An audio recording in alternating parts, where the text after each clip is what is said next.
Hey, Maarten. Wat een toeval. Ja, god, dat toeval. Ik had een goed kneurig met ze. Ja, inderdaad. Ja. Ja, ik was alvast de buurt in het vegen voor de zittingen bijna. Dus dan... Ah ja, inderdaad. Nee, ik wou het even opnieuw, want ik wou even de mensen mededelen dat het eigenlijk het wuilenseizoen weer gaat beginnen. Inderdaad. Vrijdag is de 11e. En scheten. Woe. 11 minuten voor 8 scheten we in bij Café de Sport. Dus iedereen is welkom om er natuurlijk getuigen van te zien. Ja, zeker. De week erna hebben we zitting, dames en heren. Vrijdag en de zaterdag en de zondag. Vrijdag en zaterdag zie je nog kaarten te koop. Wat helpt de zitting in, Willem?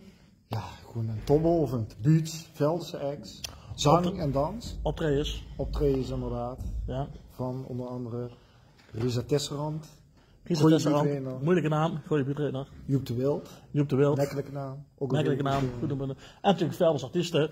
Er zit lekker aan tafel, je kan ze lekker een drankje bestellen, weer voor geserveerd. En dan nog is natuurlijk een grote afterparty. In een Wuilenscafé. In een Wuilenscafé. Dat wil ze gewoon niet missen. Dus hebben toevallig afgelopen zondag de kaartverkoop gemist. Kan gebeuren. Er zijn nog kaarten te koop, beschrijven. Maar je kan ze ook een mailtje sturen nog. Online@dewuilens.nl Online@dewuilens.nl en dan regelen we alsnog dat er kaarten voor zien. En de zondag is natuurlijk als Wuilens matinee. En dat is in principe voornamelijk de opvolger van de seniorenzittingen. Dus alle ouderen van Velden zijn natuurlijk welkom, maar ook alle jongeren van Velden. We doen het gezellig samen. Precies. Oftewel, vrijdag inschieten Ja. en volgende week zittingen. Ja, en als er helemaal in de agenda erbij als 14 januari, Prinsbal, John Tana en Otto Woendewaag, die komen ons eventjes muzikaal versterken. Volgens mij gaan we nog een gradenfestival op 8 januari. 8 januari inderdaad. Dus voor ons dansen Marietjes is dat natuurlijk het draai van het jaar.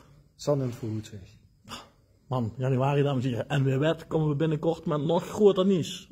Spannend. Ik ga even verder. Ja, succes.